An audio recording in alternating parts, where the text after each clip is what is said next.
because my son's family, who are doctors, will be setting up their practice downstairs. You need to move out by tomorrow. Patricia, my mother-in-law, tells me to leave every time she sees me. She doesn't have to snap like that. I was already planning to leave in a couple of weeks. Besides, this is my house. Why should I have to put up with this? And honestly, I wonder if they can even afford the $20,000 rent. But it's none of my concern as I prepare to leave. Or so I thought. Until something happened that I couldn't ignore. I told you to leave by tomorrow, didn't I? Watch out. Patricia suddenly shoved me by the shoulder, almost causing me to fall down the stairs. Fortunately, I dropped my shopping bags and grabbed the handrail just in time to save myself. I rubbed my stomach, feeling relieved. That was dangerous. What if something happened to the baby? Well, it's your fault for not leaving sooner. Patricia stormed inside and slammed the front door shut. Gripping the handrail tightly, I stood up. If she wants me out so badly, I'll move up my schedule and leave right now. I marched down the stairs and called immediately. How many of your largest trucks can you provide? 20 10-ton trucks. Perfect. Let's schedule them for 4 days from now. Patricia will learn what happens when she truly angers me. My name is Jennifer. I'm 38 years old and run a family-style restaurant. The business was passed down from my father and has seats for over 500 guests. We've had many regular customers since my father's time, and the place is always bustling. The restaurant occupies the first floor, while the second and third floors serve as living spaces.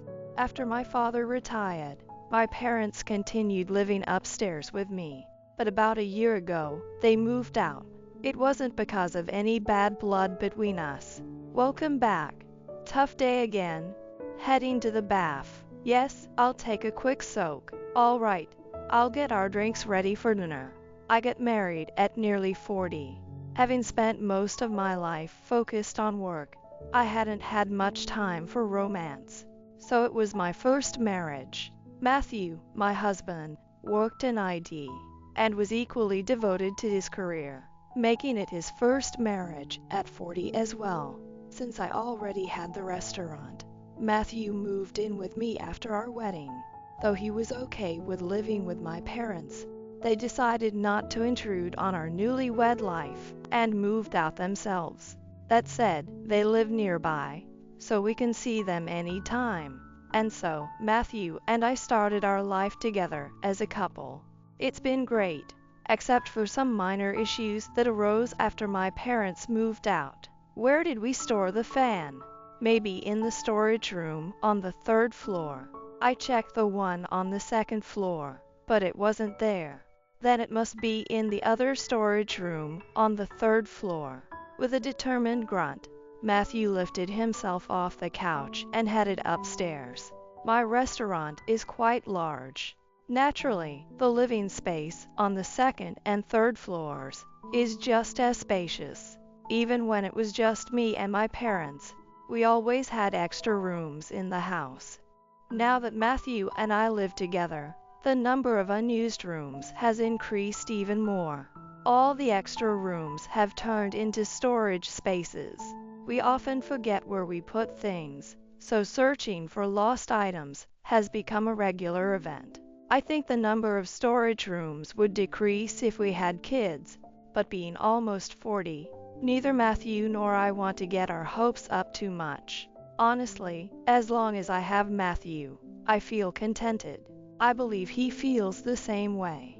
However, our household was about to grow in an unexpected way. It all began shortly after we got married. Wow, the living space here is really huge. What's this room? Oh, a storage room. And this one. Another storage room. Huh. Patricia, I'd appreciate it if you didn't open the rooms too much. Why? It's not like looking at them will make them disappear. Besides, it's fine, isn't it? What's on the third floor?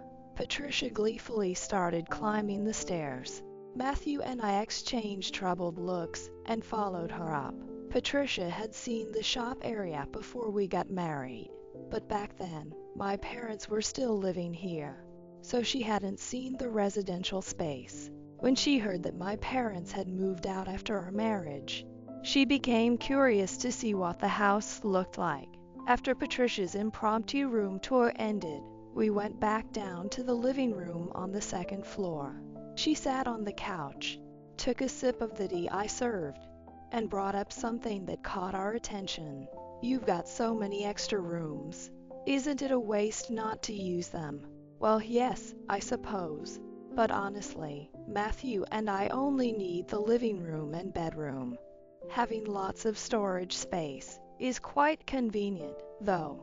Patricia gave both of us a look that seemed to say, "So, should I move in here with you?" But such an important decision couldn't be made on the spot. I discreetly poked Matthew's thigh with my finger, making sure Patricia wouldn't notice. If we have kids someday, the rooms will fill up quickly. We'd need a nursery. And with kids, more stuff comes naturally. I can't imagine we'd use all these extra rooms, though. Matthew skillfully deflected the topic. Patricia knew that while Matthew and I hoped to have kids, we didn't want to set ourselves up for disappointment. Sensing it wasn't a topic to push further, she let the conversation trail off. After Patricia left, Matthew and I finally felt free to speak openly. Patricia was definitely angling to move in with us, wasn't she? Yeah, she was. What if she outright asks to move in? Should we say no? I wouldn't mind, honestly. But I think it's something we should discuss and consider properly first. Jumping into a shared living arrangement without preparation isn't ideal. Got it. If Mom ever says she wants to move in, we'll have a proper discussion with all three of us before deciding anything. I had a feeling that we'd be having that discussion sooner rather than later. However, my prediction turned out to be wrong, and Patricia didn't come to the house for more than half a year, nor did she contact us. According to Matthew, her father-in-law had passed away 3 years ago, and she was likely enjoying a quiet life alone now. But even Matthew's guess was off, and a few more months passed before that day suddenly arrived. Put that one in this room, and that one next door. Wait a second, Patricia, what is all this? Looks like the surprise was a success. My shock was only natural. It was my day off, and I was relaxing at home when movers suddenly arrived, bringing in a massive amount of belongings. I had so many questions. But if I talk to Patricia first alone, things will get really complicated from here. So I decided to hold back and wait for Matthew to get home from work before trying to talk to her. "Why did you cancel your lease and move here without even consulting us?" When Matthew returned that evening, he immediately began questioning Patricia. But Patricia didn't seem to think she had done anything wrong, her expression light and even smiling. "Oh, come on, there's plenty of room here. Or are you saying you'd kick me out when I have nowhere else to go? Do you dislike living with me that much?" That's not the point. There's a proper order to things. But if I told you in advance, it wouldn't have been a surprise, would it? Why was Patricia so fixated on making this a surprise? I couldn't understand it at all. Still, we couldn't just kick her out when she had no place to go. So we found ourselves caught in her plan and started living together. And this living arrangement was the start of the gears in my happy married life going off track. "Jennifer, are you really making Matthew cook his own dinner and eat alone every night?" Well, yes, Mom, I explained this already. Jennifer works long hours, so we agreed that whoever has the time does the chores. She's not slacking. If anything, she wakes up early to handle the cleaning and laundry. That's just what a wife should do, isn't it? Jennifer, your shop is always busy and doing well, isn't it? You should act like an owner, delegate tasks to your employees, and take it easy at home. Your apartment is right above the shop, so if something comes up, you can just go downstairs to check on it, right? Well, it's not that simple. Even though the shop is doing well, the rent is $20,000 a month because of the prime location and the size of the property, which includes the residence. Plus, there are employee wages and supply costs. So while the shop is thriving, my take-home pay is only about $1,500. With how busy you seem, $1,500 doesn't sound worth it. Wouldn't it be easier to just get a job somewhere? Don't use this as an excuse to avoid doing housework. Are you pretending to be busy while leaving all the work to your staff and relaxing in the back? Mom, that's enough. Both Jennifer and I agreed on this lifestyle, so stop interfering. What? I'm just saying this for your sake. Patricia made her dissatisfaction evident, glaring at us before retreating to the room she had taken over as her own. This incident marked the beginning of Patricia slowly revealing her true nature. Your mom's package arrived again. It was cash on delivery. Thanks for accepting it. Thanks. This has happened before, and I still haven't been reimbursed for the money I advanced. You make good money with your store. Why complain about a few $100s? Patricia, showing no sign of remorse, grabbed her package and disappeared into her room. The packages always arrived on my day off, as if deliberately scheduled, and just around the time the packages were expected, Patricia would conveniently leave for errands, ensuring she wasn't home. This pattern repeated over and over. She didn't contribute to household expenses. Q&D only did chores for herself. She cooked only when I wasn't home, cleaned only her own room. She left all the laundry for me, and went shopping without ever buying groceries for dinner. I was beginning to understand. Patricia hadn't moved in with us because she wanted to be with family. She simply wanted an easier life. Jennifer, this tea isn't the type I usually drink. Make sure to get the right one tomorrow. She had all day, and the supermarket wasn't far. She could easily go herself. When I discussed the situation with Matthew, Patricia refused to leave, claiming she had no home or money. Even when Matthew tried to address her behavior, any changes were temporary, reverting back within days. Both Matthew and I were growing increasingly frustrated with her presence. But then something happened that made all our worries seem trivial. Matthew, I'm 3 months pregnant. Really? The news of a baby brought overwhelming joy to our lives, since we hadn't been expecting it. The happiness felt even greater. The pregnancy also led me to a big decision. At my age, I really want to prioritize raising our child. I don't think I can keep running the store. You're thinking of closing it, but isn't it the store you inherited from Dad? Dad always said the restaurant business was tough, and that I didn't have to push myself to keep it running. I think he'd understand. After giving birth, I plan to take on part-time work. What do you think, Jennifer? You should do whatever feels right for you. Matthew supported my decision to focus on child rearing. I had expected his understanding, so I wasn't too worried about that. The real challenge was Patricia. What? You're closing the store? Yes, I've decided to focus on raising my child. Cleaning up will get harder as my belly grows, so I'm planning to close this store in about 2 months. Also, this house can't be rented unless the first floor space is occupied. So you're saying you have to leave this house too? That's right.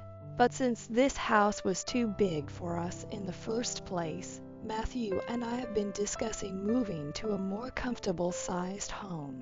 You're closing your store, becoming unemployed, and leaving this big house. Are you kidding me?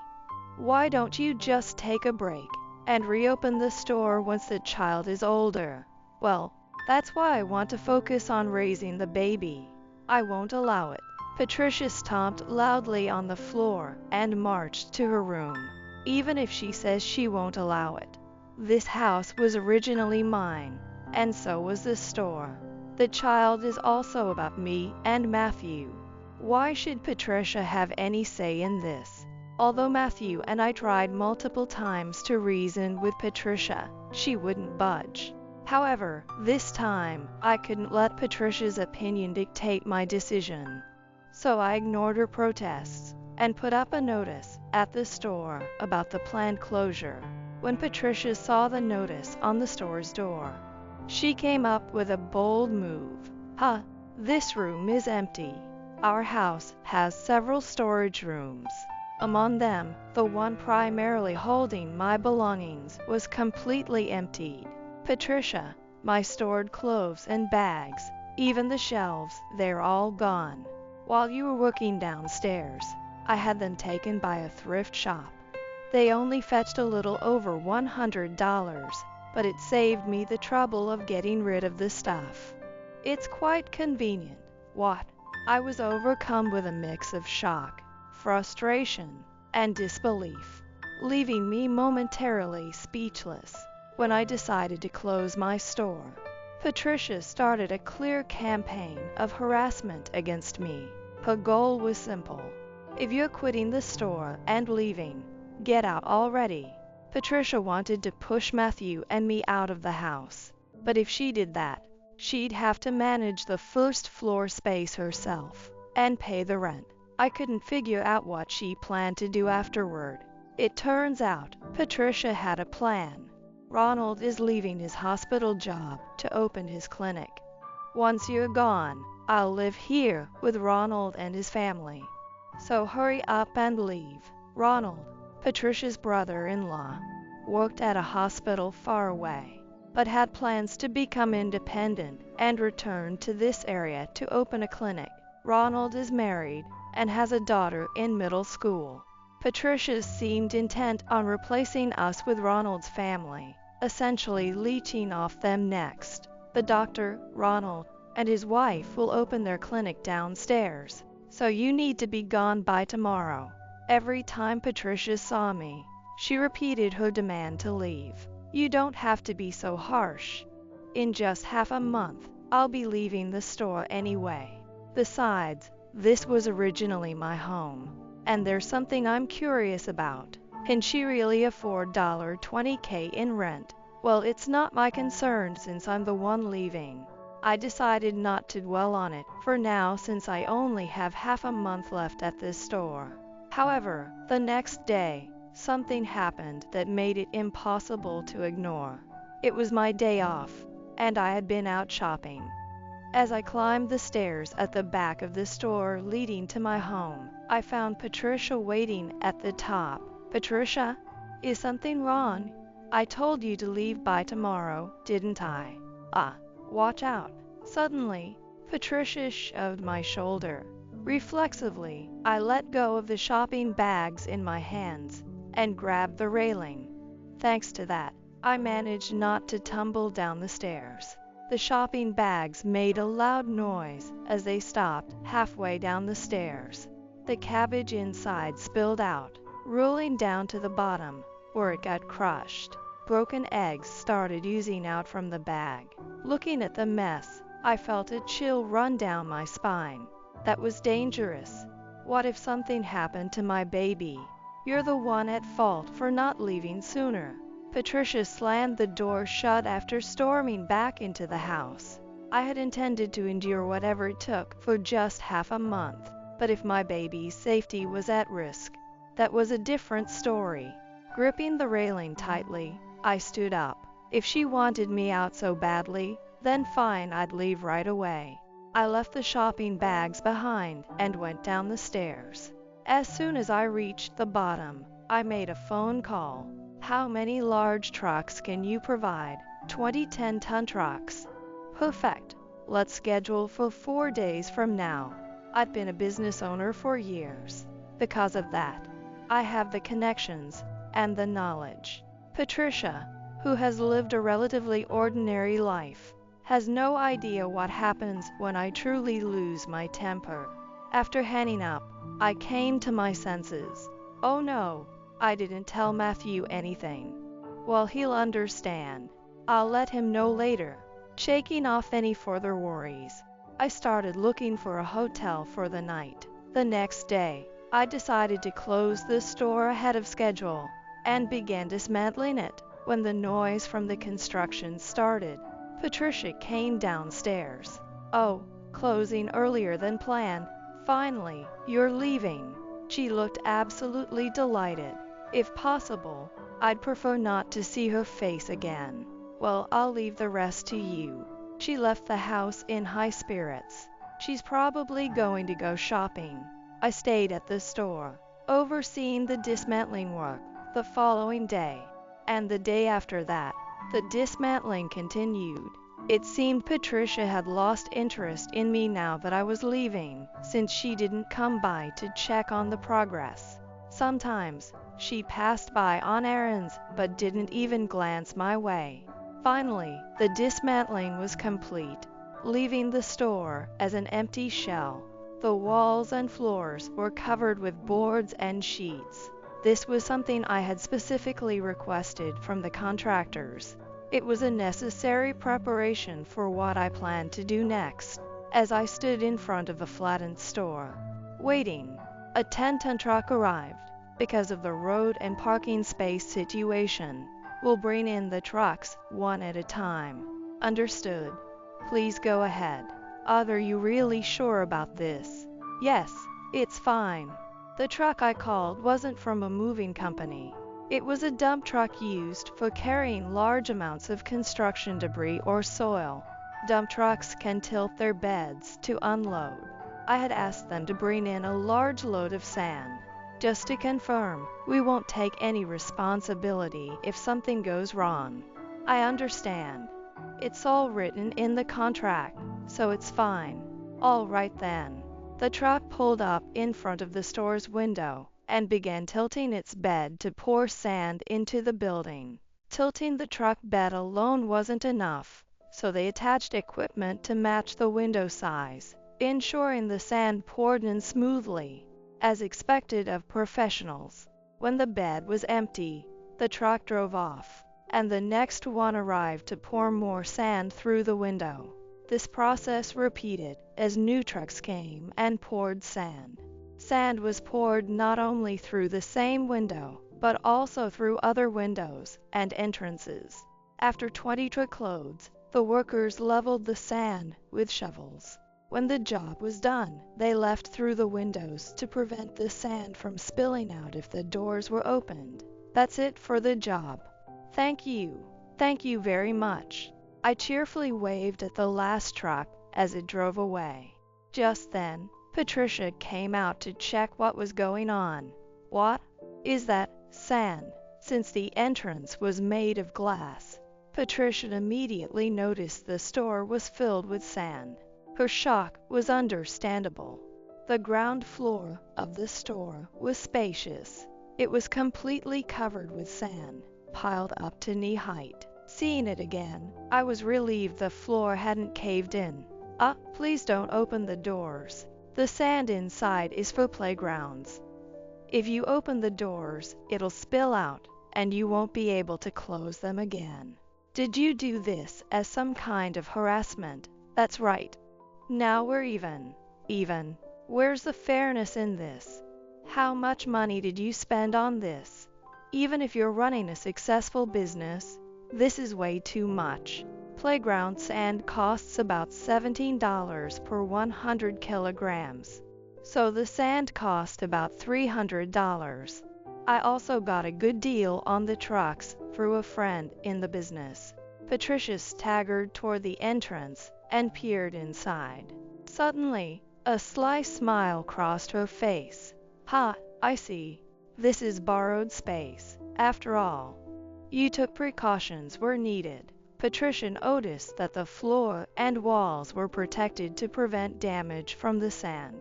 If I hire a crew to haul the sand out, the place will be usable again. And since Ronald is a doctor and has money, this sand is nothing significant. She looked at me with a condescending gaze. She must have thought my actions were a pointless struggle. That worked just fine for me. Patricia, here's the rental contract. Could you sign it for me? Then, can you wait until Ronald gets back? I can't do that since I'm the one leaving. Well, that's easier said than done. Don't worry, this is only temporary. The house belongs to one of my father's acquaintances. He has rented it since he was young, so they're flexible. They even accommodated my sudden move-out request, and they agreed to let Patricia and Ronald stay here. However, they want to avoid having any gaps in the contract, so they asked me to get Patricia's signature. The rent will be deferred until Ronald arrives, and if Ronald wants to revise the contract, he can discuss it after he gets here. That's quite accommodating. That helps a lot. Patricia grabbed the contract from me, went inside the house, and quickly came back out. Is this good enough? You signed it quite easily. Are you okay with the sand issue? I'd prefer to make you clean it, but you'd refuse, wouldn't you? Convincing you would be a waste of time. It's more efficient to just let you leave and have Ronald deal with it. All right then. So the sand issue is settled. I took the contract from Patricia. This confirmed my victory. A few days later, while Matthew and I were relaxing at our new home, Patricia called me. Come to the house right now.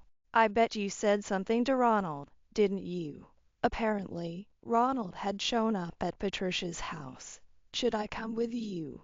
Your brother is there. I'll go alone. I headed to Patricia's place on my own. What did you tell Ronald? Patricia, calm down. Exactly. And didn't I explain this to Jennifer before she came? You can't open a clinic here. Why not? It's spacious, well located, and has a living area for the family. Why can't you open a clinic here? Patricia, opening a clinic here isn't feasible. The rent is $20K. But you ran a restaurant here all this time. I told you before, most of the sales went toward rent, leaving me with almost nothing. You're lying. You just didn't want to do housework, so you made up that excuse. No, that's the truth. Why did you keep running the restaurant in such conditions? Ever since before I got married, I've worked with a mindset that as long as I made enough to live on, that was fine. So any extra income went toward keeping prices stable for customers despite inflation, improving facilities for staff, or raising part-timers' wages. You mean to say, despite running such a successful business, you didn't care about money? Everyone has their own values. Do you seriously think you can run a restaurant or a clinic with $20K in rent? Is that true? Are doctors supposed to make a lot of money? Don't talk about the medical profession like it's just about profits. Besides, I was only considering rent up to $5K at most. This is unbelievable. It's not just that. It's physically impossible to open a clinic here. Your brother is planning to start an internal medicine practice and intends to bring in various medical equipment. Medical equipment uses much more electricity than restaurants. This building isn't designed for medical use, so the electrical capacity here is totally insufficient for a clinic.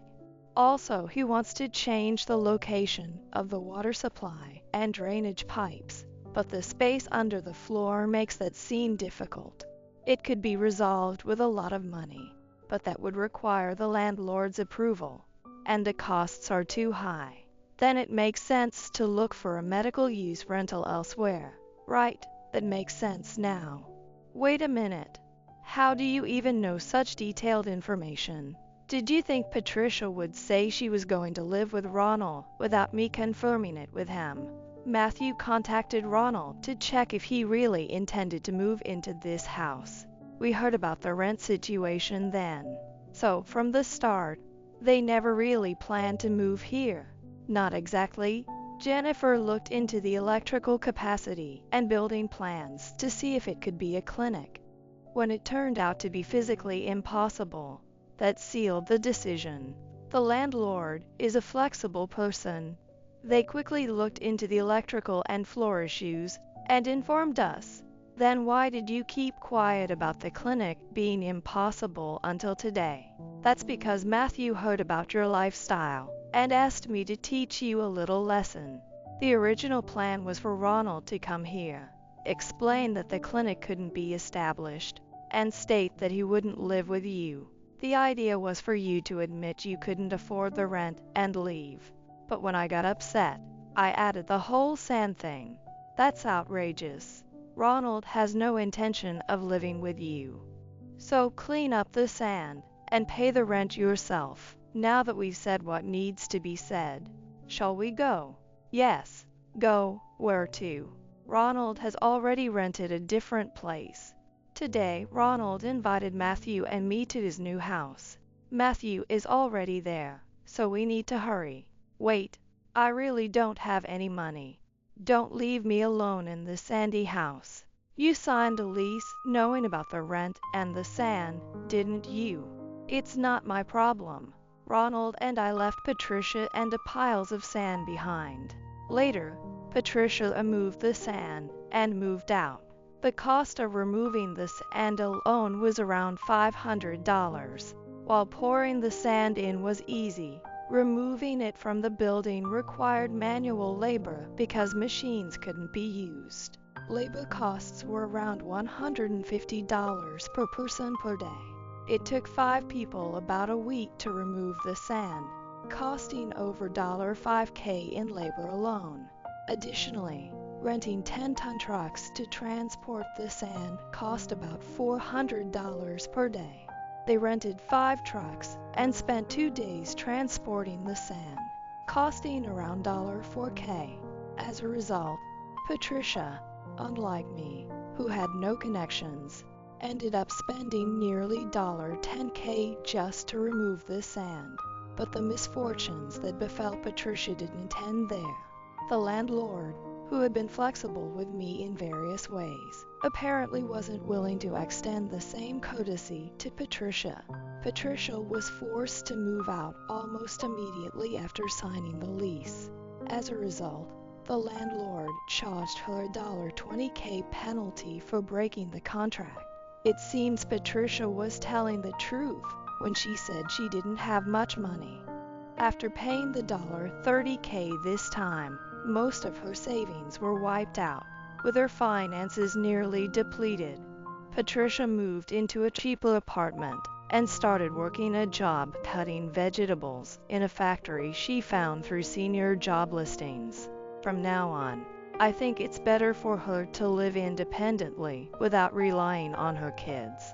I called my regular customers to inform them that I had decided to close the shop earlier than planned. Since they had made reservations by phone, I had their names and contact numbers. For about a week, I went through the reservation book and kept making calls. The regulars expressed regret about the shop closing, but more than that, they congratulated me on the pregnancy. Looking down at my slightly rounded belly, I found myself thinking that maybe, just maybe, I could open a small shop again someday. Why didn't you come to Mom's funeral, sis? What? I never thought you were such a terrible person. I was at a loss when my younger brother suddenly said this to me over the phone. But there was no sign of lying in his sobbing voice. James. Mom passed away 5 years ago, you know. My name is Jessica, a 30-year-old office worker. I'm dating a man named Robert, and we've just started seeing each other. He's serious about marrying me and wants to meet my parents soon. But I feel guilty about that. That's because my parents divorced a long time ago, and both of them have already passed away. My father and mother reached an irreparable state due to misunderstandings, and they ended up divorcing. At that time, I was 16, and after the divorce, I was taken in by my father. Even after the divorce, My father cared for me very much and allowed me to do anything I wanted. Thanks to him, I was able to continue learning the piano, which I had been doing since I was young, and even attended cram school. In return, I did my best with the household chores as long as it didn't interfere with my studies. I tried to cook dinner as much as possible, and although it was mostly rice balls, I prepared lunch for my father. The rice balls you make are always delicious, Jessica. I remember being happy when my father praised me like that. Then I went on to college. I worked hard in my studies, so I was able to get into a fairly prestigious university. Jessica, you did a great job. Going to a higher level university than your father and mother is amazing.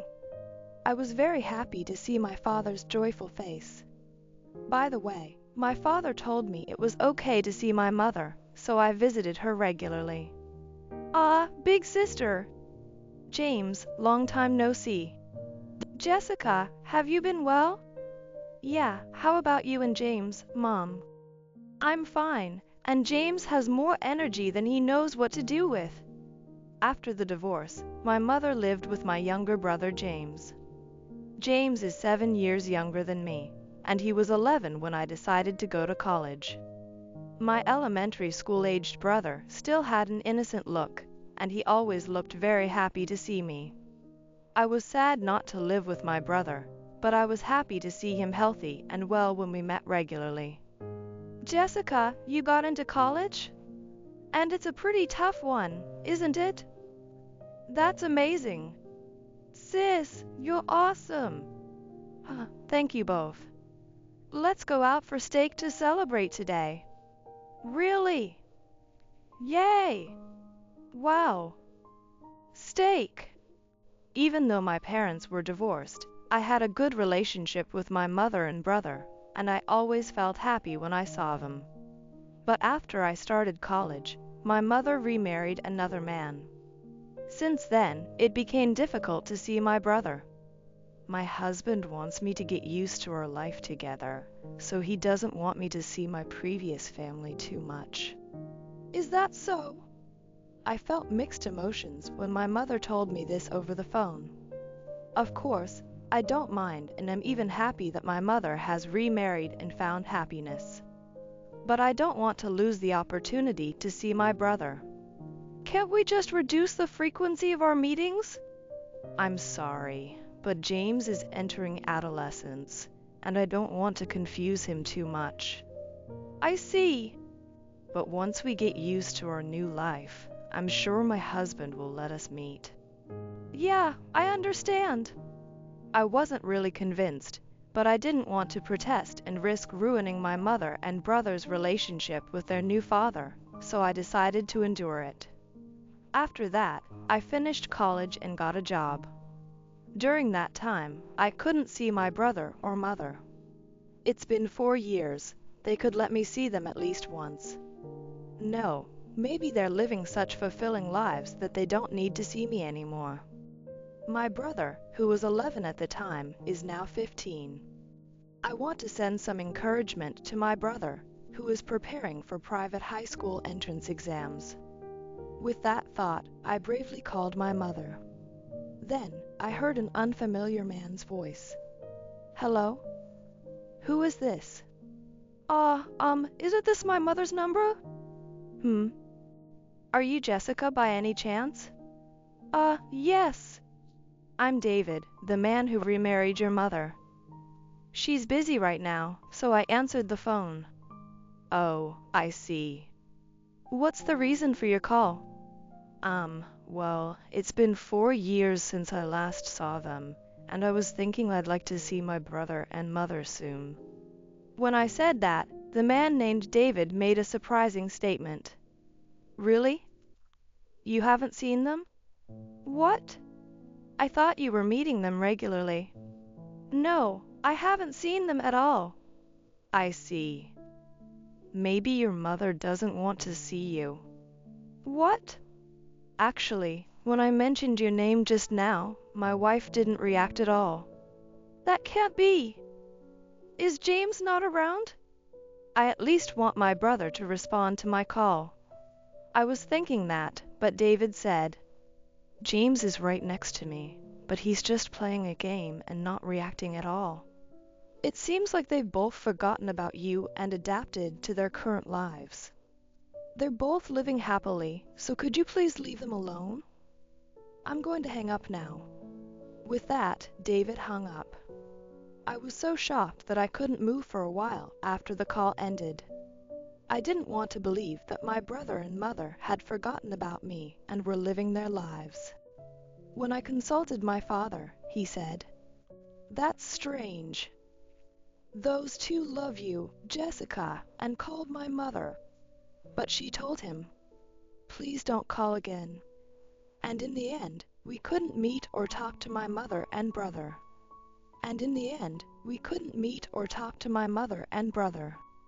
After that, I became busier with work and couldn't see my brother and mother, and time passed with them still in the back of my mind. Then, about 3 years after that phone call, I received sad news. What? Mom! It was a notification that my mother had died in a traffic accident. I rushed to the hospital. In the room where the hospital staff guided me, I saw my mother's lifeless body. Her face looked as if she was just sleeping, with her eyes closed and a gentle expression. No. Mom. I hadn't seen my mother in 7 years. I never thought I would meet her again like this. Sis. James. As I was mourning my mother's death, my brother came into the room. My brother, whom I hadn't seen in 7 years, had grown up completely. It's been a long time. Why didn't you come to see us? What? Did you start hating me and Mom? Wait a minute. It was your stepfather David who told me not to see you. Dad? Dad would never say something like that. What? Dad's an amazing person, and I look up to him. So he wouldn't say something like not meeting with you, sis. What? My brother seemed to trust our stepfather, David, quite a bit. They must have formed a strong bond over these 7 years. Then, a man who appeared to be David arrived. Hi. It's our first time meeting in person, isn't it? Hello. David was a man in his early 50s, with an ambitious look about him, like someone who could really get things done. I've seen various company employees in my work, and somehow, he gave me the impression of being a bit cunning. I'm really shocked that my wife passed away so suddenly. The funeral will be held soon, so I'd like both you and your father to attend, Jessica. Understood. There were many things on my mind, but the priority was my mother's funeral. My father and I attended my mother's funeral together and saw her off. The funeral went without incident, but there was a dispute over the inheritance. Jessica hasn't seen my wife in 7 years, so could you please give up the inheritance? What? Wait a minute. Wasn't it David who didn't let me see her? As I said that, my brother interrupted. Sis, are you still saying that? How many times do I have to explain that Dad would never do that? James, believe me. Your stepfather told me not to see you and Mom anymore. He told me to leave you alone. No matter how desperately I pleaded, my brother wouldn't believe me. Oh dear, it seems I've become the villain here. Dad's not wrong. Sis is just saying weird things. James. Sis, I don't really understand inheritance, but will you give it up? What? I should at least receive the minimum inheritance, right? What would Mom think if she saw you being so greedy about money? David treated me as if I were money grubbing. Then my father stepped in. Wait a minute. My daughter is only claiming her rightful share. Stop making such accusations. Thanks to my father's words, David closed his mouth. No matter what you say, I'll make sure my daughter gets at least the minimum inheritance. What's this? Are you and Sis conspiring to make things difficult for us? That's not the case. This is just a claim of rights. The discussion was difficult, and in the end, I was able to receive only the minimum inheritance, but a rift formed between my brother and me. It was because I had become antagonistic with David, my brother's trusted stepfather. I had finally seen my brother after so long, only to be disliked by him. Losing my mother was sad enough, and this made it even harder mentally. And then, more misfortune struck me. My father was diagnosed with cancer. He was given only one more year to live. I felt like I was being crushed by repeated misfortunes. Why is this happening to me? I became quite negative. But my father, noticing my change, spoke to me gently. Jessica, everyone dies someday. It's not something we can control. I've been happy living with you all this time, and I intend to enjoy the time I have left to the fullest. Dad. After that, my father and I went on trips and did everything he wanted to do before he passed away. Losing both of my beloved parents was incredibly painful, but my father's last words were, "Look forward and enjoy every moment of life." So I wiped away my tears and chose to move on. My brother came to my father's funeral, but he brought David with him. Because of that, my brother was aggressive towards me, and all he talked about was my father's inheritance. Sis, you forcibly took part of Mom's inheritance, so I'm definitely taking Dad's inheritance. I didn't want to fight or be hostile anymore. So I quietly agreed. Yes, of course. I was planning to give it to you anyway. I said that and made arrangements for the inheritance to be transferred to my brother. I haven't seen my brother since then. He hasn't contacted me, and I felt awkward reaching out to him. A few years passed, and I met Robert through a friend's introduction. He was considering marriage, and I decided to tell him everything. That both my parents were gone, and that I was almost estranged from my only sibling, my brother. Robert listened to everything and still wanted to marry me. I fell in love with him. We continued to date smoothly and received a marriage proposal. This must be what it feels like to be on top of the world. But at that moment, I suddenly received a call from my brother. Hello, James. It's been a while, hasn't it? What's up? Oh, speaking of which, I have something to tell you too. I was so happy to hear from my brother after so long that I started talking rapidly. Then my brother interrupted me with something incomprehensible. Sis, why didn't you come to Mom's funeral? I never thought you were such a terrible person. What? I didn't think my sister was such a terrible person. I was confused by my brother's sudden accusation over the phone. What's going on? Why are you saying something so nonsensical all of a sudden? Nonsensical? Mom's dead, you know. Wait, James, calm down. How can I calm down? Was this some kind of cruel joke? No, it was too harsh for that. But there was no hint of lying in my sobbing brother's voice. I took a deep breath and calmed myself and spoke slowly to my brother. James, Mom died 5 years ago. Then my brother's shocking reply came. What are you talking about? Mom didn't die back then. What? What are you talking about? You saw Mom's body too, didn't you? And we even had the funeral. I couldn't understand why my brother was saying such things. No, Mom was alive. I lived with her for about 3 years after that. What? What do you mean? So I was living with Mom. I really couldn't understand what my brother was saying. Mom was alive? It's best to go along with the story at times like this.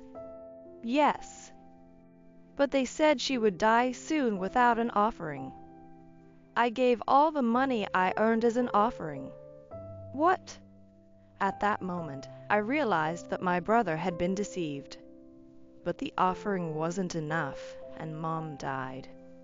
James, can you introduce me to the person you've been making offerings to? Of course. You should be saved too, sis. That person found where Mom was and rescued her. James! Later, I went with my brother to meet the person he had been making offerings to. The place was in a regular office building where counseling was conducted. If you consult with the teacher, he'll solve any problem for you. Teacher! When my brother led me into a private office, David was there. Why are you? Oh, if it isn't Jessica. Wait a minute. You're the one who remarried my mother and became James's stepfather, right? Why is James calling you teacher? James and I have a patient-teacher relationship. What? No, you lived with James, right? James even called you Dad. Sis, what are you talking about? David is a counselor. Dad died 3 years ago, remember? Wait. David, are you brainwashing James? What are you talking about? I've just been listening to him. Before that, I was counseling his mother. What? You deceived my mother too? Sis, don't say such terrible things like deceived. James. Jessica seems quite confused. Well, it's understandable. Losing both parents can often lead to mental illness. What are you talking about? You've unconsciously put a stopper in your mind to avoid facing reality. You're suppressing the grief of losing your parents. I can help you release it. Stop it. I'm already looking forward and living my life. Really? Aren't you just enduring it? I'm not enduring anything. It's better not to force yourself. If you do as I say, your heart will feel much lighter. Really? James became cheerful that way too. So why not entrust yourself to me? Yes, please. Good girl. Now sit here and think about your mom and dad. When I place my hands on your head, the sad feelings will magically disappear. How about it? Do you feel lighter? No. I don't feel any lighter. I see. Maybe it's because the offering is 0, so there's not enough power. What? If you really want to get better, you have to make a lot of offerings to summon the power. Is that so? Yeah, so let's start with an offering of $1,000. $1,000. That's still not enough. To be completely healed, you need to make more and more offerings. Is that so? James made offerings too, right? Yes, he's been making offerings ever since he graduated from high school and started working. That's how he was able to find his mother and regain happy days. But the offerings stopped at one point, and his mother really died this time. So he's reflecting on that and increasing his offerings to be saved. I see. I called out towards the entrance. That's how it is, Robert. As I said that, the door to the room opened, and my fiancé Robert walked in. Who exactly are you? David asked with a suspicious look at Robert, who then handed David his business card. I'm a lawyer. I've been listening to your conversation, and it seems you've been brainwashing James and swindling a large sum of money from him. A lawyer? He's also my fiancé. And we're going to sue you and recover the money. As I said that, David momentarily looked flustered, but then snorted and retorted. I thought you'd say something like that. James was saved by me. There's no fact that I deceived him. I was just providing legitimate counseling. Right, James? David asked my brother with a triumphant look on his face. My brother glanced at us and then said, I was deceived by you and forced to contribute a large sum of money. James. You. David's eyes widened at my brother's statement. It seems your brother intends to sue you. Wait. This must be some mistake, right? James, I saved you. Are you going to betray me like this? Teacher, I do think that thanks to you, both my mother and I felt relieved many times. But it's also true that you were gradually brainwashing us, right? In fact, I became unable to make sound judgments because of you. You brought a woman who looked like my mother and made me believe that she was actually alive, and then you instilled fear that she would die if I didn't make offerings. Moreover, you disposed of all my photos of my mother and me without my noticing and replaced them with composite photos of a fake mother. The pictures were so sophisticated and natural that I naturally believed the fake mother was my real mother. And before I knew it, almost all of my salary from the years since I graduated from high school and started working was taken by you. When I met my sister and saw the real photos of my mother, the brainwashing suddenly broke. That's when I decided to sue you, capturing evidence of you actually demanding an exorbitant amount of money. You betrayed me. Don't mess with me. You're the one who kept swindling money for me and my mother. You brainwashed us, telling us not to meet my sister, and even made us lie that you were our stepfather. My mother died without seeing my sister for years. I'll not only get back the money you took from me, but also the money you took from my mother. You sucked money from us and enjoyed yourself, now suffer misfortune. My brother angrily confronted David with such intensity that David stumbled back in surprise. Then we'll see you in court, Robert said, and we left the scene. After that, James sued David under Robert's legal representation. David was offered to pay back the total amount of $300,000 that he had swindled from my brother and mother. Not only was David offered to pay compensation, but his outrageous fraudulence became known to his previous patients and their families, and he seems to be in serious trouble due to lawsuits and compensation claims from many people. But he had been doing as he pleased for so long that he deserved to be punished. I realized that our relationship had been strained because of the brainwashing, and with everything resolved, the resentment between my brother and me disappeared. My brother also attended my wedding with Robert. I hadn't seen my brother for many years because of David, but now I want to fill that gap by regularly meeting and getting along well with my only sibling.